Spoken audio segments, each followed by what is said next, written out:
तो current affairs के अंतर्गत आज जो हम यहाँ पे जो रिसेंट में कुछ खबर निकल कर आ रहा है और जो एग्जाम के लिए बहुत इंपॉर्टेंट है, और मैं मान कर चल रहा हूं कि अभी जो तुरंत वर्तमान में कुछ एग्जाम्स होने वाले हैं और इसमें से कुछ प्रश्न जरूर पूछे जाएंगे।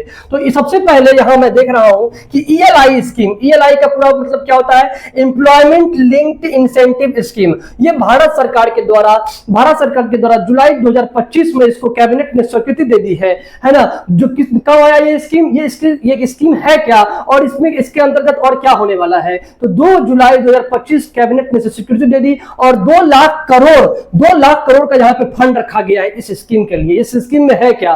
तो सबसे पहले 4.1 करोड़ युवाओं को फायदा इससे मिलेगा। किस चीज का फायदा मिलेगा? तो नया एम्प्लॉयमेंट होगा, नई रोजगार मिलेगी आपको। कितना? लगभग 3.5 करोड़ लोगों को रोजगार मिलेगा। कैसे मिलेगा? तो आप जब फ्रेशर के तौर पर जाते थे प्राइवेट कंपनियों से रोजगार मांगने के लिए, तो वो आपको कहती थी कि आप अभी फ्रेशर हो, आपको सिखाने का पैसा देना पड़ेगा, जिसके लिए कि आपको मैं अभी बहुत ज्यादा पेमेंट नहीं दे पाऊंगा और मैं आपको कई बार रखने में भी असमर्थ हूं, मैं आपको नहीं रखूंगा। तो सरकार ने बीच का रास्ता निकाला है।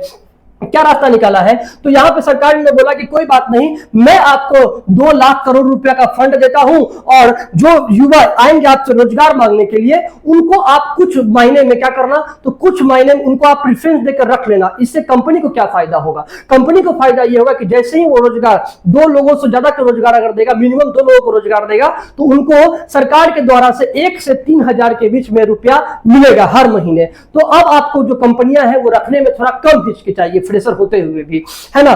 तो यहां पे ये फायदा हो गया। हमको क्या फायदा मिलेगा? तो हमको फायदा ये मिलेगा कि हर सरकार हमें भी 15,000 रुपया देगी। 15,000 रुपया क्या सर महीने का देगी? नहीं, महीने का नहीं, 6 महीना। जैसे ही आपका रोजगार 6 महीना पूरा होता है, 6 मंथ कंप्लीट होता है, तो आपको 7.5 7,500 मिल जाएगा और 12 महीना पूरा होने पे 7.5 यानी कि फिर आपको 7,500 रुपया मिल जाएगा। तो इस प्रकार से आपको सरकार 15,000 रुपया देगी, है ना। तो ये आपका रह गया scheme, employment linked incentive scheme, और इसे हम शॉर्ट में कहते हैं ईएलआई स्कीम। और यहां आप देख रहे हैं कि यहां पे तत्काल आधार ओटीपी अनिवार्य हो गया है। किस चीज में अनिवार्य हो गया है? तो जब आप तत्काल टिकट बुकिंग कीजिएगा रेलवे में, तो अभी तक आपको क्या होता था कि नॉर्मली टिकट बुकिंग हो जाता था कई बार। तो यहां पे अब क्या हो गया है कि अब आपका आधार से लिंक जो है आपका ओटीपी, वो आपके मोबाइल पे आएगा, तब जाकर आपका ये कंफर्म टिकट बन पाएगा, है ना। और इसके अंतर्गत और भी क्या किया गया है कि सरकार अब जो वहां पे पहले ही जैसे ही तत्काल टिकट खुलता था, वैसे ही जो दलाल होते थे वो टिकट को पहले बुक कर लेते थे, उसको एक्स्ट्रा पैसा में बेचते थे। अब ऐसा नहीं होने जा रहा है। पहला आधा घंटा सिर्फ आम आदमी इस टिकट को बुक कर पाएगा और देन उसके बाद फिर बाकी लोगों के लिए खुलेगा। तो यह फायदा हो गया। बैंकिंग शुल्क बढ़ गया है। मान लीजिए आपके पास एटीएम है या कोई भी कार्ड है, तो उस पर अब आपको शुल्क एक्स्ट्रा लगेगा। मान लीजिए कि अभी तक आपको 100 रुपया लग रहा था, तो ये अब आपका बढ़कर पैसा कटेगा। तत्काल बुकिंग के लिए 15 जुलाई से ये सिस्टम लागू हो जाएगा। कब से लागू होगा? तो ये जो ओटीपी वाला सिस्टम है और ये सारे सिस्टम कब से लागू होगा? 15 जुलाई से लागू होगा। और ये ओटीपी जरूरी हो जाएगा। लेन देन शुल्क बढ़ गए हैं। अब आगे बढ़ गए यहाँ पे हम। तो तीसरा नंबर का जो प्रश्न है अंतरराष्ट्रीय घटनाओं के अंतर्गत, तो भारतीय रेलवे का रेल वन ऐप के अंतर्गत क्या होगा? तो अभी तक आप टिकट बुक करते थे कहां से? यूटीएस से जाकर के बुक करते थे। यूटीएस ऐप आता है, उससे बुक करते थे, है ना। और आप रेल आखिर है कहां पे वो इस समय किस स्टेशन पर है, कितना लेट होगा, आप ट्रैक करते थे, है ना। लाइव लोकेशन ट्रैक करते थे। तो वो लाइव लोकेशन भी ट्रैक आपको अब इसी रेल वन ऐप पे हो जाएगा। और जो आप देखते थे कि लिस्ट जारी हो जाता था 4 घंटा पहले किस चीज का, कि किसका टिकट कंफर्म हुआ नहीं हुआ, वो वाला। तो वो जो तत्काल टिकट जो कंफर्म होता था आपका 4 घंटा पहले, अब ये 8 घंटा पहले ही जारी हो जाएगा। जिससे फायदा क्या होगा कि लोग कई बार लगता था कि मेरा टिकट कंफर्म हो जाएगा और इसलिए वो जाकर के रेलवे स्टेशनों पे भीड़ लगाते थे, जिससे कि भगदड़ मचने की संभावना बढ़ जाती थी। अब वो भी क्या हो गया है? कम हो गया है। अब वहां पे भीड़ नहीं होगा। तो ये फायदा हो गया। 8 घंटा पहले लिस्ट जारी कर दिया जाएगा और सारी चीजों को आप ट्रैक कर पाओगे रेल वन ऐप पे। तो जाकर आज ही डाउनलोड कर लीजिए, बहुत काम का ऐप है। अलग अलग ऐप को आपको रखने का जरूरत नहीं है। तो करंट अफेयर में ये भी एक प्रश्न पूछा जा सकता है। फिर नेक्स्ट क्या है, तो नागरिक उड़ान सुरक्षा समिति भारत सरकार ने बुलाई है। क्यों? क्योंकि एयर इंडिया का एक विध्वंसक घटना भारत में होता है, आप जानते हैं। और 12 जून को जो टाटा की विमान है, एयर इंडिया की विमान है ना, टाटा कंपनी ने इसे खरीद लिया था। तो यहाँ पे 12 जून को आप देखें कि कितना विध्वंसक घटना हुआ और कितने लोगों का, सैकड़ों लोगों का जान यहाँ पे चला गया। और इसके लिए पूरे विश्व में भारत का जो है वो साख खराब हुआ, हमारा इमेज खराब हुआ। तो भारत सरकार ने इसको देखते हुए सुरक्षा समिति बनाई है कि एयर की हवाई यात्रा को किस प्रकार से सुगम और सुरक्षित बनाया जाए। 9 जुलाई को संसद में सुरक्षा समिति बुलाई जाएगी। कब बुलाई जाएगी?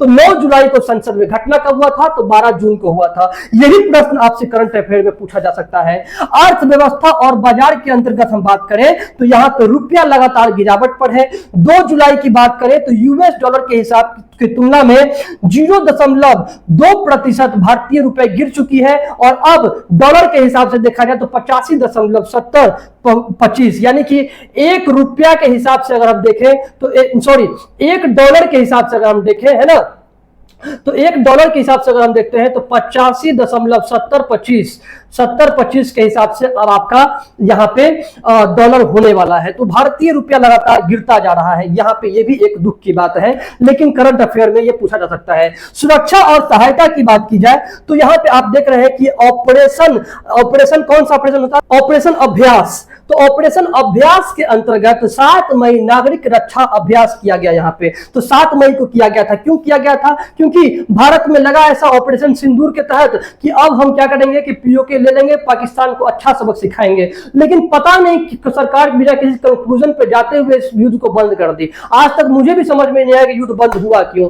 ट्रंप के सहयोग से हुआ, ट्रंप के बोलने पर हुआ कि पाकिस्तान के बोलने पर हुआ। हालांकि हम अपने विदेश मंत्री की बात को मानेंगे। विदेश मंत्री ने कहा है कि पाकिस्तान की जो सेना है और सरकार है उनके कहने पर, है ना, हमने इस युद्ध को रोका है। पता नहीं, पर हमें ये यहाँ पे मुझे भी ये पसंद नहीं आया था। चलिए आगे बढ़ते हैं। आपातकालीन तैयारी की बात की जाए तो ये तैयारी आपातकालीन ही थी। किस प्रकार का? तो सायरन परीक्षण था कि जैसे ओई वाला सायरन जो होता है वो बजेगा तो किस प्रकार से हम यहाँ पे क्या करेंगे, तो अपना तैयारी करेंगे और बम से बचने की तैयारी करेंगे। इसके लिए हमने ब्लैकआउट ड्रिल किया कि देखें, हमने पटना में भी ये हुआ था, आप जानती ही हैं, आप लोग जानते हैं कि 5 मिनट को 7 बजे से लेकर के 7:05 तक का ये अभ्यास हुआ था, है ना। हमने सारे लाइट्स को बंद किए थे। तो ये ब्लैक ड्रिल भी हमने किया था कि भाई जो विमान ऊपर से आएंगे उनसे बचाव के लिए, कि पता ही ना चले कि यहाँ पे कोई शहर भी है, यहाँ पे तो बम गिराएगा कैसे, इसके लिए हमने किया था। ऑपरेशन सिंधु के अंतर्गत ईरान से भारतीय नागरिकों को वहां से निकाला गया, है ना। तो क्यों भारतीय नागरिकों का? क्योंकि ईरान और इजराइल का क्या हुआ, युद्ध हुआ। तो ईरान की राजधानी कहां है भाई, जरा बताइए हमको। तो ईरान की राजधानी तेहरान है। ईरान की राजधानी कहां है? तेहरान है। उसी प्रकार से आप जानते हैं कि जो आपका इजराइल है, इजराइल की राजधानी कहां है? तो इजराइल की राजधानी जेरूसलम है। और इनके बारे में डिटेल जानकारी आपको हम क्लास में दे चुके हैं। तो ऑपरेशन सिंधु के अंतर्गत आपको पता है कि ईरान का भारत से अच्छा रिश्ता खास नहीं है। जैसे हमारा रिश्ता पाकिस्तान से, वैसे ही कुछ खास ईरान से भी हमारा खास रिश्ता ईरान से नहीं है। ईरान एक मुस्लिम कट्टरपंथी देश के रूप में उभर रहा है। भारत की उसके बावजूद भारत का अच्छा कूटनीति के कारण, अच्छा विदेश नीति के कारण, अच्छी विदेश नीति के कारण हमने क्या किया, ऑपरेशन सिंदूर के अंतर्गत ईरान से भारतीय छात्रों को या भारतीय लोगों को जून 2025 में 3170 भारतीयों को यहां से सुरक्षित निकाल लिया, है ना। यहां पे कोई स्पेसिफिक डेट नहीं दिया गया है कि कब निकाला। क्यों? क्योंकि किसी डेट के अंतर्गत उनको हम नहीं लाए थे, क्योंकि कोई विमान किसी दिन आया, कोई विमान किसी दिन आया, है ना, कोई हवाई जहाज किसी दिन आया। तो इसलिए इसमें हम डेट यहां पे नहीं दिए हैं। सीधा जून 2025 कितने भारतीयों को निकाला? तो 3170 भारतीयों को वहां से हमने निकाला। आज का करंट अफेयर इतना ही है। फिर मिलेंगे नेक्स्ट क्लास में। धन्यवाद।